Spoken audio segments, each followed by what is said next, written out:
नमस्कार आप सभी को, स्वागत है आपका हमारे इस प्लेटफ़ॉर्म पर। आज के इस वीडियो में हम UP triple SC Uttar Pradesh अधीनस्थ सेवा चयन आयोग की तरफ से जो आपकी परीक्षाएँ लगी हैं नवंबर और दिसंबर में, इसमें 15 अंकों का कंप्यूटर पूछा जाएगा। इसी कंप्यूटर को डिस्कस करेंगे और ये जो नए टॉपिक्स हैं, जो आपके लिए हेडेक बने हुए हैं जैसे machine learning, internet of things, deep learning, ठीक है? और भी कई सारे टॉपिक्स जैसे एल्गोरिदम से सवाल पूछे जाते हैं, इन सभी के एमसीक्यूज़ करेंगे। और इसको शुरू करूँ, मैं इससे पहले 2-3 जानकारियाँ आपको दे दूँ। अगर आप UP triple SC Uttar Pradesh अधीनस्थ सेवा चयन आयोग की परीक्षा की तैयारी कर रहे हैं, तो यूपी जीके और कंप्यूटर इनका कॉम्बो बैच आपको हमारे एप्लीकेशन में मिल जाएगा। और साथ ही साथ आपको इंडियन पॉलिटी का बैच, इंडियन हिस्ट्री का बैच, ये सारे बैचेस भी आपको हमारे एप्लीकेशन में मिल जाएंगे। अगर आप बैच से जुड़ते हैं तो आपको पीडीएफ भी दी जाती हैं और साथ ही साथ आप इनको डाउनलोड करके प्रिंट भी निकलवा सकते हो और ये सारे टाइप्ड नोट्स हैं, ठीक है? और परीक्षा जिस हिसाब से क्वेश्चन पेपर सेट कर रहा है आयोग, उसी हिसाब से नोट्स बनाए गए हैं, यानी स्टैंडर्ड लेवल के। चलिए शुरुआत करते हैं। क्वेश्चन नंबर पहले से। मशीन लर्निंग के संबंध में निम्नलिखित में से कौन-सा कथन सही है? ध्यान दीजिएगा। अब इसमें कथन पढ़ो ज़रा। मशीन लर्निंग का उपयोग केवल कंप्यूटर विज़न कार्यों के लिए होता है। मशीन लर्निंग कृत्रिम बुद्धिमत्ता का एक उपसमूह है। क्या मशीन लर्निंग कृत्रिम बुद्धिमत्ता का एक उपसमूह है? आगे कह रहा है मशीन लर्निंग एल्गोरिदम मानवीय हस्तक्षेप के बिना अनुभव से बेहतर नहीं हो सकते हैं। सभी मशीन लर्निंग मॉडलों को कार्य करने के लिए बड़ी मात्रा में लेबलित डेटा की आवश्यकता होती है। कह रहा है कि कौन सा कथन सही है? ये कह रहा है ना? देखो, इसमें बी पार्ट सही होगा। मशीन लर्निंग कृत्रिम बुद्धिमत्ता का एक उपसमूह है। अच्छा यहाँ पर आओ, मशीन लर्निंग में मैंने आपको कंप्यूटर के बैच में कुछ चीज़ें बताई थी। इनको आओ रिवाइज़ करते हैं। मशीन लर्निंग, जैसे ही मैंने लिखा मशीन लर्निंग इसका मतलब है मशीन यानी कि कंप्यूटर लर्न कर रहा है, सीख रहा है। सबसे पहले इस शब्द को कॉइन कब किया गया? इस शब्द को कॉइन किया गया था 1959 में और उस शख्स का नाम मुझे बताओ जिसने कॉइन किया था। नाम है आर्थर आर्थर सैमुअल, ठीक है? इसने कॉइन किया था। और मशीन लर्निंग कहते किसे हैं? मैंने अभी आपको बताया मशीन सीख रही है, यानी कंप्यूटर डेटा से सीखता है और इसी प्रक्रिया को मशीन लर्निंग कहते हैं। अच्छा ये सीखना, मशीन सीख रही है तो सीखने की प्रोसेस होता किससे है? ये होता है डेटा से, चाहे लेबल्ड डेटा हो या अनलेबल्ड डेटा हो।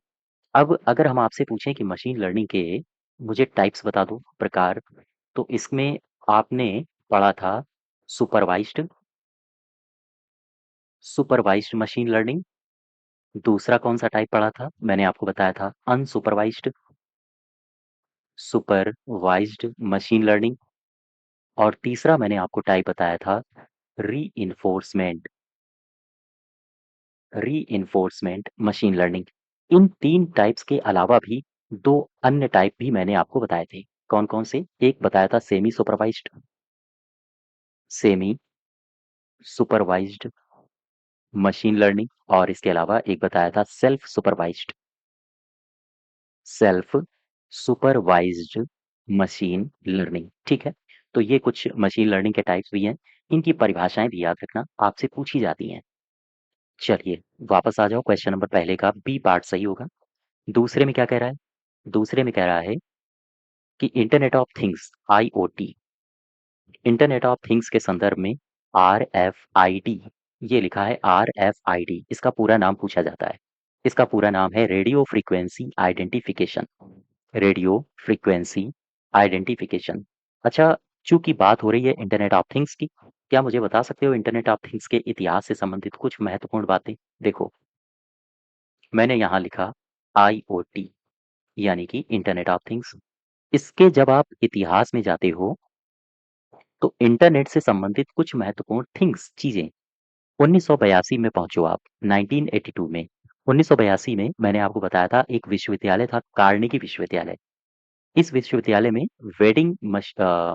वेंडिंग मशीन को इंटरनेट से जोड़ा गया था।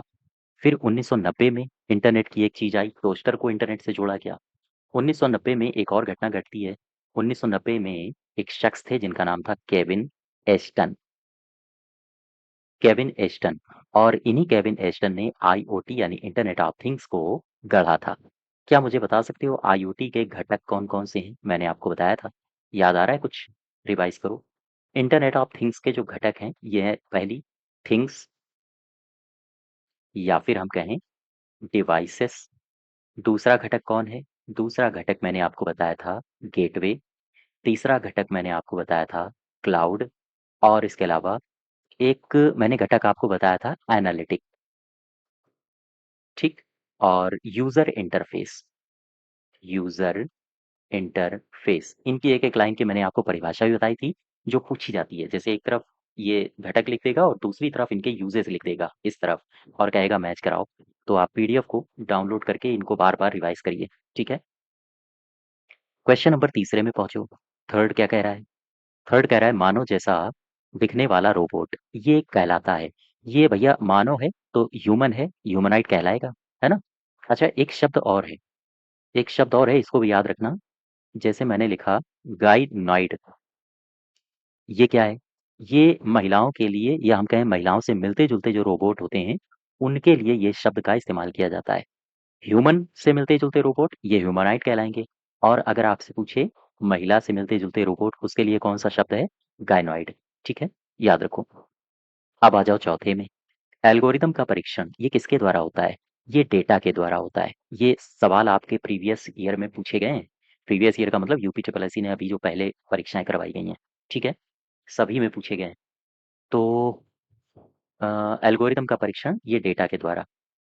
अच्छा, एक एल्गोरिदम मैंने आपको पढ़ाया था। एल्गोरिदम पूरे चैप्टर में मैंने आपको 15 से 20 एल्गोरिदम बताए थे। इसमें एक एल्गोरिदम बताया था, ये है ग्रीडी एल्गोरिदम। कुछ याद आ रहा है? एल्गोरिदम, याद करो इसको। इसमें क्या बताया था? दरअसल ये जो ग्रीडी एल्गोरिदम है इसका उपयोग अनुकूलन समस्याओं के लिए किया जाता है। और कुछ लोकप्रिय ग्रीडी एल्गोरिदम के मैंने आपको उदाहरण भी बताए थे, इनको याद रखना। जैसे एक मैंने आपको बताया था फ्रैक्शनल नैपसैक। फ्रैक्शनल नैपसैक ये ग्रीडी एल्गोरिदम का ही उदाहरण है। ठीक।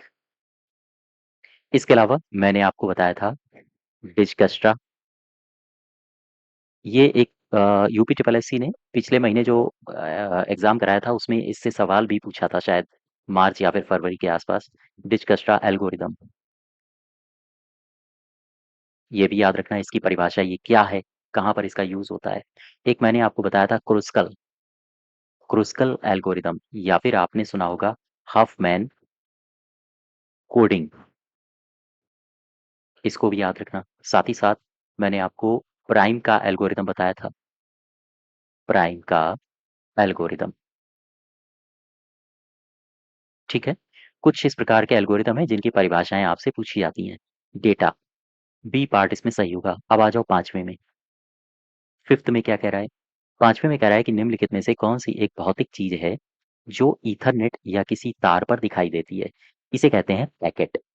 पैकेट। अच्छा, एक शब्द आपने सुना होगा पैकेट स्विचिंग, सुना है?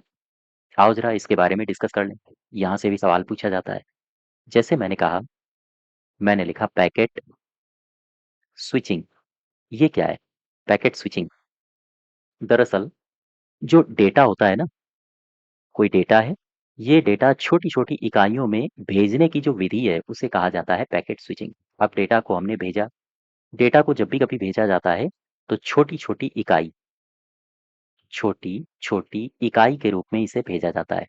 ये जो छोटी छोटी इकाइयों के रूप में भेजने की प्रक्रिया है इसे ही कहा जाता है पैकेट स्विचिंग। ठीक है, याद आ रहा है? अच्छा, ये जो पैकेट हैं एक स्थान से दूसरे स्थान तक जाते हैं तो ये स्टोर और फॉरवर्ड तकनीक का उपयोग करते हैं, और इसी तकनीक के उपयोग के परिणाम स्वरूप ये स्वतंत्र रूप से अलग अलग रास्तों से यात्रा करते हैं। हमेशा याद रखना, पैकेट जो होते हैं वो स्टोर और फॉरवर्ड तकनीक का तकनीक का प्रयोग करते हैं, और इसी तकनीक के माध्यम से ये एक स्थान से दूसरे स्थान तक अलग अलग रास्तों से यात्रा करते हैं। अच्छा, ये जो पैकेट स्विचिंग है इसमें पैकेट स्विचिंग में डिले भी होता है। ठीक, एक स्थान से दूसरे स्थान तक जा रहा है। तो पैकेट स्विचिंग में टाइप्स ऑफ डिलेइंग का आप मुझे बता सकते हो कि टाइप्स ऑफ डिले क्या होते हैं? देखो, पैकेट स्विचिंग में पैकेट स्विचिंग में टाइप्स ऑफ डिले, ये सवाल भी यहाँ से पूछे जाते हैं। टाइप्स ऑफ डिलेज, एक होता है ट्रांसमिशन डिले, ट्रांसमिशन डिले। दूसरा टाइप ऑफ डिले होता है प्रोपोगेशन, प्रोपोगेशन डिले। तीसरा जो टाइप ऑफ डिले होता है वो होता है क्यूइंग डिले, ठीक है। और चौथा होता है प्रोसेसिंग डिले, प्रोसेसिंग डिले। और पांचवा जो डिले होता है वो होता है end to end, end to end delay. याद रखिएगा, इस प्रकार के सवाल आपसे पूछे जाते हैं। तो पांचवें का सही उत्तर हो जाएगा पैकेट। अब आ जाओ 6 में। डिजिटल वित्तीय समीक्षाओं के भाव विश्लेषण में प्राकृतिक भाषा प्रसंस्करण कार्यों के लिए कौन सा मशीन लर्निंग मॉडल सबसे प्रभावी है? जस्ट वेट, इसको एक बार फिर से पढ़ते हैं, ठीक। डिजिटल वित्तीय समीक्षाओं के भाव विश्लेषण में प्राकृतिक भाषा प्रसंस्करण कार्यों के लिए कौन सा मशीन लर्निंग मॉडल सबसे प्रभावी है, ये पूछा है आपसे। इसमें कौन सा होगा सबसे प्रभावी? निर्णय वृक्ष, के एन एन, या फिर नाइव पेयर्स, और चौथा ऑप्शन क्या दिया है? हाँ, ये दिया है एल एस टी एम, यही सही होगा। इसको बोलते हैं लॉन्ग शॉर्ट टर्म मेमोरी, ठीक। दरअसल ये एल एस टी एम क्या है? ये आर एन एन है। आर एन एन का मतलब है, आर एन एन से आशय है रिकरेंट न्यूरल नेटवर्क, ठीक। Recurrent neural network. अच्छा, यहाँ पे आओ जरा। क्वेश्चन था एल एस टी एम से संबंधित, इसको बोलते हैं लॉन्ग शॉर्ट टर्म मेमोरी। और मैंने कहा ये एक आरएनएन है। आरएनएन का मतलब क्या मैंने बताया? Recurrent neural network. आरएनएन के दो घटक याद रखो, ये आपसे पूछे जाते हैं। दो घटक कौन कौन से हैं? एक है रिकरेंट न्यूरॉन्स, रिकरेंट न्यूरॉन्स। और दूसरा घटक है आरएनएन अनफोल्डिंग, ठीक है। RNN unfolding. अच्छा, एक बात और समझो, ये जो एलएसटीएम है, एलएसटीएम आर्किटेक्चर में मेमोरी शेल शामिल होता है। इसमें मेमोरी शेल इसमें शामिल होता है। चूंकि मेमोरी शेल शामिल होता है तो जाहिर सी बात है, इसे 3 गेटों के द्वारा नियंत्रित किया जाता है। इसे 3 गेट के द्वारा नियंत्रित किया जाता है। ये 3 गेट आपसे पूछे जाते हैं। कौन कौन से हैं? एक को कहते हैं इनपुट गेट, दूसरे को कहा जाता है आउटपुट गेट, आउटपुट गेट, और तीसरा है फॉरगेट गेट, ठीक। ये तीनों गेट याद रखो। क्वेश्चन नंबर 6 का सही उत्तर हो जाएगा डी पार्ट। 7th में कह रहा है कि कौन सा आईओटी डिवाइस का उदाहरण नहीं है? फिटनेस ट्रैकर तो है, डेस्कटॉप कंप्यूटर नहीं है, ये गलत हो जाएगा। अच्छा, स्मार्ट रेफ्रिजरेटर भी है, और स्मार्ट थर्मोस्टेट भी है, ठीक है। तो बी पार्ट इसमें सही होना चाहिए। क्वेश्चन नंबर 8 में आओ जरा। 8वें में क्या कह रहा है? इसमें कह रहा है कि मशीन लर्निंग मॉडल विकसित करने के लिए किस फ्रेमवर्क का व्यापक रूप से उपयोग किया जाता है? ऑरेकल है, मोंगोडीबी है, विजुअल बेसिक है, या फिर टेंसर फ्लो? टेंसर फ्लो सही होगा। अच्छा, टेंसर फ्लो का विकास किसने किया, पता है आपको? यहाँ पर आओ जरा, मैं आपसे टेंसर फ्लो की बात कर लूँ। ये लिखा है टेंसर फ्लो, ये गूगल के द्वारा विकसित किया गया है। गूगल द्वारा ये विकसित किया गया, और ये एक ओपन सोर्स फ्रेमवर्क है। ओपन सोर्स फ्रेमवर्क, ठीक है। ये एक ओपन सोर्स फ्रेमवर्क है। अच्छा, एक शब्द आपने सुना होगा, RELU, रिलू। ये क्या है? इसका पूरा नाम एक तो पूछा जाता है आपसे, तो पूरा नाम याद रखो। मैंने लिखा रेक्टिफायर, सॉरी रेक्टिफाइड। एल का मतलब हो जाएगा लीनियर, और यू का मतलब हो जाएगा यूनिट। तो रेक्टिफाइड लीनियर यूनिट इसका पूरा नाम है, याद रखना। अच्छा, ये डीप लर्निंग मॉडल में प्रयोग होने वाला एक लोकप्रिय एक्टिवेशन फंक्शन है। एक सवाल और पूछा जाता है कि लुप्त ग्रेडियंट समस्या से बचाने में कौन मदद करता है? यही है रिलू, याद रखना। लुप्त ग्रेडियंट समस्या, समस्या, इससे बचाने में RELU मदद करता है। अच्छा, एक ये तो बात हो गई RELU की, और ये बात हो गई टेंसर फ्लो की।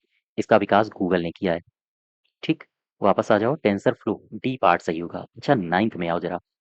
कह रहा है कि HDFS, ये लिखा है HDFS, में कौन सा घटक डेटा प्रतिकृति का समन्वय करता है और डेटा ब्लॉक की देखरेख करता है?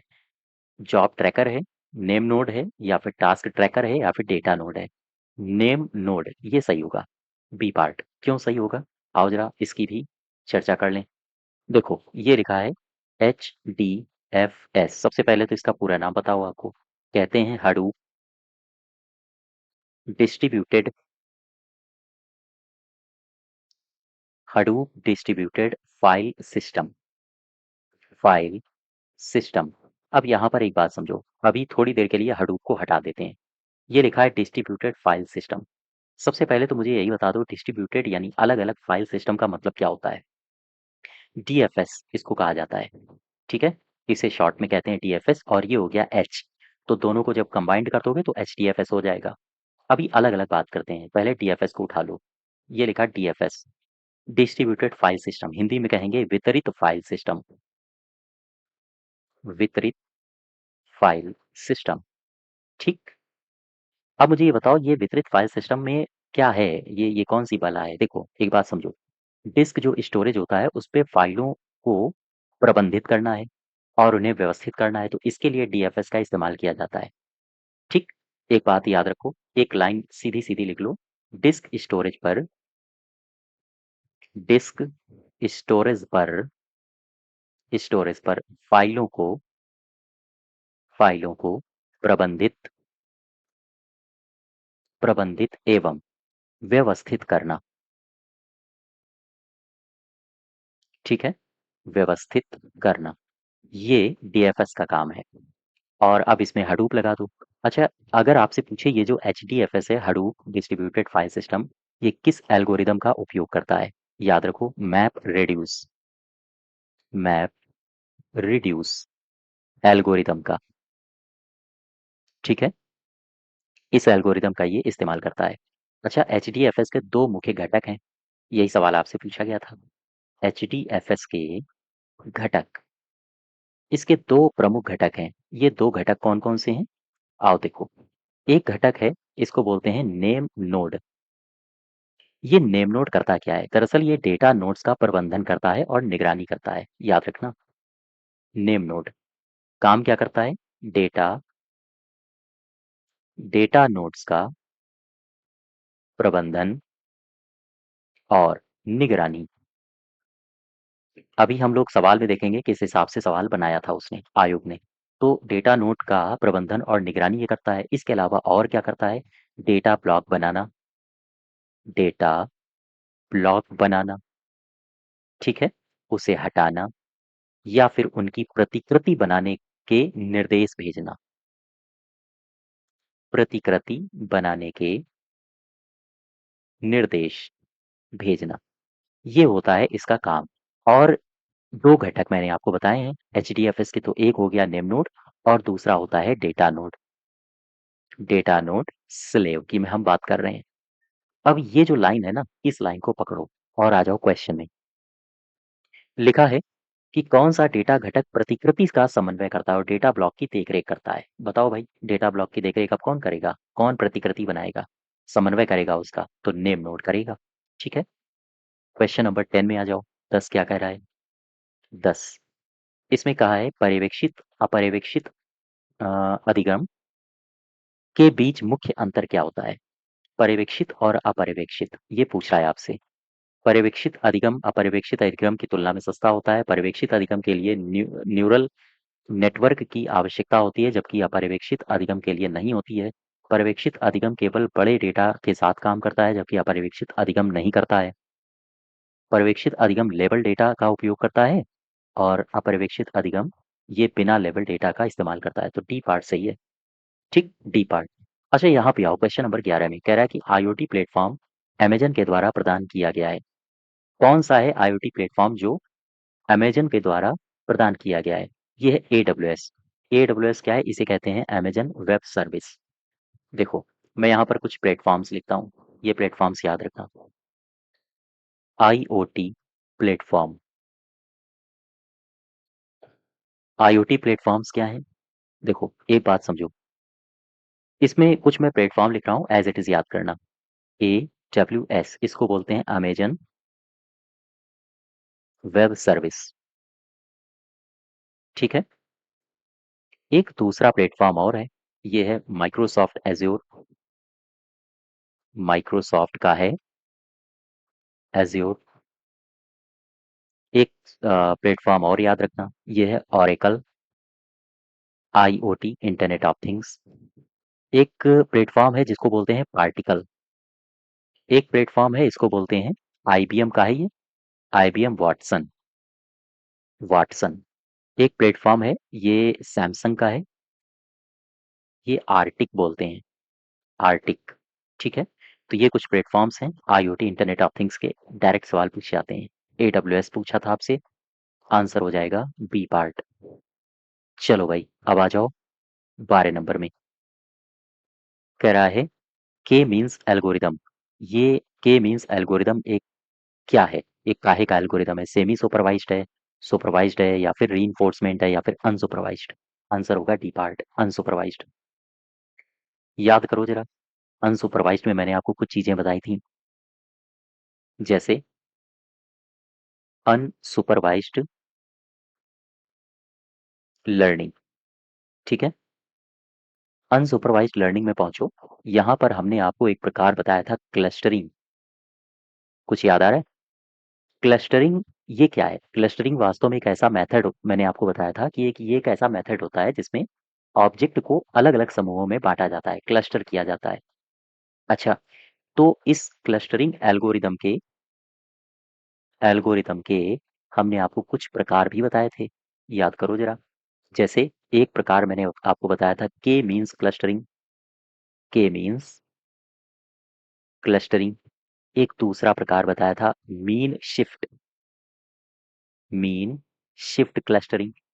ठीक है। और मैंने आपको स्पेक्ट्रल क्लस्टरिंग बताया था, और भी कई सारे प्रकार बताए थे। तो पीडीएफ को डाउनलोड करके कंप्यूटर की, इसको आप बार बार रिवाइज करिए। सवाल पूछे जाते हैं, जैसे के मीन्स क्लस्टरिंग में पूछा गया था। तो ये क्लस्टरिंग एल्गोरिदम का एक प्रकार है जो कि अनसुपरवाइज्ड लर्निंग है। ठीक।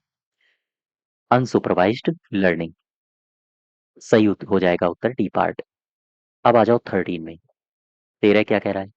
13 में कहा गया है कि आईओटी, इंटरनेट ऑफ थिंग्स उपकरणों में वायरलेस संचार के लिए आमतौर पर किस तकनीक का इस्तेमाल किया जाता है? ये ब्लूटूथ का किया जाता है, सभी को पता होगा। 14 में कह रहा है कि एआई, आर्टिफिशियल इंटेलिजेंस एप्लीकेशंस को लागू करने के लिए दी गई भाषाओं में से कौन सी भाषा आमतौर पर इस्तेमाल नहीं की जाती है? पाइथन, लिस्प, पर्ल, या फिर ब्लॉक? तो पर्ल का इस्तेमाल नहीं किया जाता है। मैंने आपको कुछ भाषाएं बताई थी, देखो। एआई के लिए एआई के लिए प्रोग्रामिंग प्रोग्रामिंग भाषा बताया था। एआई के लिए प्रोग्रामिंग भाषा, जैसे मैंने आपको पाइथन बताया था, मैंने आपको आर लैंग्वेज बताया था, एलआईएसपी, लिस्प बताया था, प्रोलॉग, इसके बारे में जानकारी दी थी। इसके अलावा मैंने आपको जावा से परिचित कराया था। ठीक। तो ये हैं एआई से संबंधित भाषाएं, तो यहाँ पर्ल गलत हो जाएगा। 15 देखो जरा, 15 में आ जाओ। कह रहा है कि निम्नलिखित में से कौन सा माइक्रो कंट्रोलर का एप्लीकेशन नहीं है? माइक्रो कंट्रोलर का एप्लीकेशन कौन सा नहीं है? एलईडी है, और स्टोर रूम नहीं है, ये गलत हो जाएगा। फायर अलार्म भी है, माइक्रोवेव ओवन भी है, ये बी पार्ट गलत होगा। 16 देखो, वह डिवाइस बताओ जो तापमान, विस्थापन, बल इत्यादि जैसी भौतिक घटना के संपर्क में आने पर आनुपातिक आउटपुट सिग्नल उत्पन्न करता है। ये कौन है? आनुपातिक आउटपुट सिग्नल उत्पन्न करता है। टाइमर है, मेमोरी है, एक्चुएटर है, या फिर सेंसर है? सेंसर आंसर होगा इसका। कुछ सामान्य प्रकार के मैंने आपको सेंसर्स बताए थे, जैसे temperature sensor, pressure sensor, position sensor, proximity sensor. ठीक है। तो आंसर यहाँ डी पार्ट होगा। 17 देखो जरा। कह रहा है कि आर्डुइनो प्रोजेक्ट के एक सह संस्थापक मुझे बता दो। आर्डुइनो प्रोजेक्ट के बारे में देखो, ये जो प्रोजेक्ट है ना, आर्डुइनो, इस प्रोजेक्ट में 3 लोगों के नाम याद रखना। एक का नाम है हेरनार्डो बैरागन, ये भी इसी प्रोजेक्ट से संबंधित है। एक शख्स का नाम है मासिमो मासिमो बेंजी। ये भी इसी प्रोजेक्ट से संबंधित हैं। और एक शख्स का नाम है कैसी रियास। कैसी रियास, ये भी इसी प्रोजेक्ट से संबंधित है। तीनों के नाम याद रखो। अब जरा इसमें ऑप्शन देखो क्या दिया है। ऑप्शन में मैं माक्सिमो बंजी दिया है, यही सही होगा। बर्नर्स ली गलत है, जैक मा गलत है, एलन मस्क गलत है। आगे 18 में कह रहा है कि कौन सा आईओटी फंक्शन ब्लॉक नहीं है, एक्सक्लूसिव पेयर नहीं है, डिवाइसेस है, सर्विसेज है, एप्लीकेशंस है। ये गलत हो जाएगा। ठीक, क्यों गलत होगा आप जरा इसको भी देख लें। देखो, एक काम करता हूँ, सवाल को एक बार फिर से पढ़ता हूँ। कह रहा है आईओटी फंक्शन ब्लॉक नहीं है। अब यहाँ पर आओ, मैं बात कर रहा हूँ आईओटी की, इंटरनेट ऑफ थिंग्स। मुझे बताओ इंटरनेट ऑफ थिंग्स में कम्युनिकेशन मॉडल के टाइप्स कौन कौन से हैं। कम्युनिकेशन, गौर करना, कम्युनिकेशन मॉडल के टाइप्स, ये सवाल आपसे पूछा जाता है और इसी पर आधारित ये सवाल है जो मैं आपसे डिस्कस कर रहा हूँ। इंटरनेट ऑफ थिंग्स में कम्युनिकेशन मॉडल के टाइप याद रखो। ये टाइप्स याद रखना। सबसे पहला रिक्वेस्ट और रेस्पॉन्स मॉडल, रिक्वेस्ट और रेस्पॉन्स मॉडल, ठीक है। दूसरा टाइप कौन सा है, दूसरे टाइप को कहते हैं पब्लिशर, पब्लिशर और सब्सक्राइबर मॉडल, सब्सक्राइबर मॉडल। तीसरा जो टाइप है कम्युनिकेशन, इंटरनेट ऑफ थिंग्स का कम्युनिकेशन मॉडल का टाइप, वो है push pull model, push and pull model. और जो चौथा मॉडल है वो है एक्सक्लूसिव, एक्सक्लूसिव पेयर मॉडल, ठीक है। अब जरा ऑप्शन में देखो क्या दिया है। ये दिया है एक्सक्लूसिव पेयर, दिया है। ये वास्तव में इंटरनेट ऑफ थिंग्स का कम्युनिकेशन मॉडल है। ये फंक्शनल ब्लॉक नहीं है, इसलिए गलत हो जाएगा। ठीक, 19 में देखो, 19 क्या कह रहा है। इसमें कह रहा है कि आर्डुइनो प्रोग्रामिंग में या तो इनपुट या तो आउटपुट के रूप में व्यवहार करने के लिए निर्दिष्ट पिन को क्या कॉन्फ़िगर करता है। ये करता है पिन मोड, ए पार्ट। 20 में आ जाओ, 20 क्या कह रहा है। कह रहा है कि निम्नलिखित में से क्या आर्टिफिशियल इंटेलिजेंस का एप्लीकेशन नहीं है। तो कंप्यूटर गेमिंग ये तो है, रॉक सिस्टम नहीं है, ये गलत हो जाएगा। नेचुरल एनएलपी इसको बोलते हैं, इसका पूरा नाम भी पूछा जाता है, नेचुरल लैंग्वेज प्रोसेसिंग, ये भी ठीक है। और एक्सपर्ट सिस्टम ये भी ठीक है। तो यहाँ पर बी पार्ट गलत होगा। 21 देखो, 21 नंबर, कौन सा क्लाउड कंप्यूटिंग टाइप है जिसमें अप्रोच उच्च स्तर का abstraction प्रदान करता है ताकि क्लाउड को आसानी से प्रोग्रामेबल बनाया जा सके। इंफ्रास्ट्रक्चर एज अ सर्विस और सॉफ्टवेयर एज अ सर्विस, ये सही है। मैंने आपको क्लाउड कंप्यूटिंग में कुछ टाइप्स बताए थे, जैसे IaaS, मैंने आपको PaaS से परिचित कराया था, SaaS और साथ ही साथ FaaS से परिचित कराया था। इसका मतलब होता है infrastructure as a service, platform as a service, software as a service और साथ ही साथ function as a service. A part सही होगा। 22 देखो, इंटरनेट ऑफ थिंग्स सेंसर के साथ एम्बेडेड थिंग्स के रूप में संदर्भित फिजिकल ऑब्जेक्ट नेटवर्क का वर्णन करता है। तो ए पार्ट यहाँ पर थिंग्स आ जाएगा। ठीक, यहाँ पर अब आ जाओ आप 23 में। एक तरफ इंटरनेट ऑफ थिंग्स के प्रोटोकॉल लेयर दिए हैं और दूसरी तरफ इनके संबंध में एक एक लाइन दी है। तो आपसे कह रहा है कि मैच करा दो, मैच करा दो। सेंसिंग लेयर, इसका मैच आप कहाँ पर कराओगे। सेंसिंग लेयर, पढ़ो जरा। इस लेयर में डेटा नियंत्रित होते हैं और agriculture, health care, aerospace, farming, दरअसल ये एप्लीकेशन लेयर की प्रॉपर्टी है, यहाँ पर मैच होगा। सेंसिंग लेयर में क्या होगा, इस लेयर में सेंसर, एक्चुएटर और डिवाइस मौजूद होते हैं। तो इसका हो जाएगा सेकेंड पार्ट। नेटवर्क लेयर में, इस नेटवर्क लेयर में नेटवर्क गेटवे और डेटा एक्विजिशन सिस्टम मौजूद होते हैं। ये भी सही है, यानी कि बी मैच होगा तीसरे से। डेटा प्रोसेसिंग लेयर में क्या है, इस लेयर में डेटा को सेंटर में भेजने से पहले उसे अ, विश्लेषित और पूर्व संसाधित किया जाता है। हाँ ठीक है। तो डी का हो जाएगा पहला, ए का हो जाएगा दूसरा, बी का हो जाएगा तीसरा और सी का हो जाएगा चौथा। अब आप मैच करा लेना। ठीक, नेक्स्ट देखो, निम्नलिखित में से कौन सा भारत का पहला 3D प्रिंटेड ह्यूमनॉइड है। इसका नाम है मानव, एज इट इज याद रखो। इसमें भी मैच कराने के लिए बोला गया है। एक तरफ इंसिडेंट रिस्पॉन्स दिया है और दूसरी तरफ उनसे संबंधित डिस्क्रिप्शंस दिए हैं। जैसे गौर करना, कह रहा है कि इंसिडेंट विश्लेषण इंसिडेंट विश्लेषण अटैकर को निष्क्रिय करना, थ्रेड्स को समाप्त करना और अपने लर्निंग से अपने डिफेंस को एडवांस करना। थ्रेड्स पर एसेट्स और ब्लास्टर्डियस पर इम्पैक्ट करना और तीव्र विश्लेषण करना, ये सही हो जाएगा। ए का दूसरा। ऑटो कंटेनमेंट में क्या होगा? जरा जस्ट वेट, ऊपर चलते हैं। ऑटो कंटेनमेंट, यहाँ पे आओ। मशीन लर्निंग से अजवाइल रिस्पॉन्स के साथ तेजी से कंटेन और रिकवर करना, तो बी का हो जाएगा तीसरा। ठीक। और ये दिया है सी, रिस्पॉन्स आर्किटेक्चर। इसका क्या बनेगा? ये बन जाएगा अटैकर को निष्कासित करना और थ्रेड्स को समाप्त करना और साथ ही साथ अपने लर्निंग से अपने डिफेंस को एडवांस करना, ये सही हो जाएगा। यानी यहाँ पर जो सही उत्तर बनेगा वो ए का हो जाएगा दूसरा, बी का हो जाएगा तीसरा और सी का हो जाएगा पहला। ठीक। इसी हिसाब से आप लोग आंसर मैच करा लो। तो ये 25 क्वेश्चंस हैं कंप्यूटर से संबंधित। तो आज यहीं तक रखते हैं। धन्यवाद।